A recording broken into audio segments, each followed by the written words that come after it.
মেজামিনের সাথে বুটিকের ব্যবসা ছিল, ওইখানে টাকা লগ্ন করব, এই প্রলোভন দিয়ে আমার থেকে টাকা নিয়েছে প্রায় 27 লক্ষ টাকা। জনপ্রিয় মডেল ও অভিনেত্রী মেহেজাবিন চৌধুরী এবং তার ভাই আলিসান চৌধুরীর বিরুদ্ধে অর্থ আত্মসাৎ ও প্রাণনাশের হুমকির অভিযোগে গ্রেপ্তারি পরোয়ানা জারি করেছে ঢাকার একটি আদালত। পারিবারিক ব্যবসায় অংশীদার করার আশ্বাস দিয়ে মামলার বাদী আমিরুল ইসলামের কাছ থেকে 27 লাখ টাকা আত্মসাতের অভিযোগ রয়েছে তাদের বিরুদ্ধে।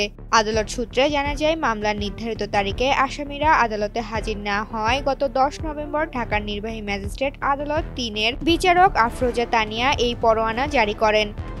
একসাথে এত ব্র্যান্ডের ওয়াটার পিউরিফায়ার আর কোথাও পাবেন না, গ্যারান্টি।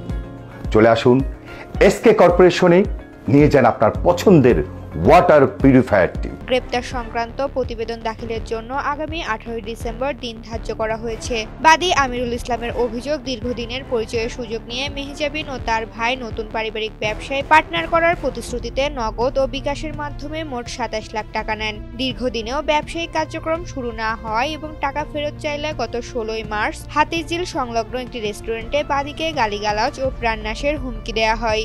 গ্রেপ্তারি পরোয়ানা জারির পর মেহেজাবিন চৌধুরী সামাজিক যোগাযোগ মাধ্যমে তার প্রতিক্রিয়া জানিয়েছেন। আজ রোববার এক ফেসবুক পোস্টে তিনি অনলাইনে ছড়ানো মামলা সংক্রান্ত খবরগুলোকে ভিত্তিহীন দাবি করেন। তিনি সাংবাদিকদের প্রতি অনুরোধ জানিয়েছেন, কোনো প্রকার যাচাই ছাড়া এসব সংবাদ প্রকাশ করা থেকে বিরত থাকতে। ঋতুপর্ণা, জনকণ্ঠ।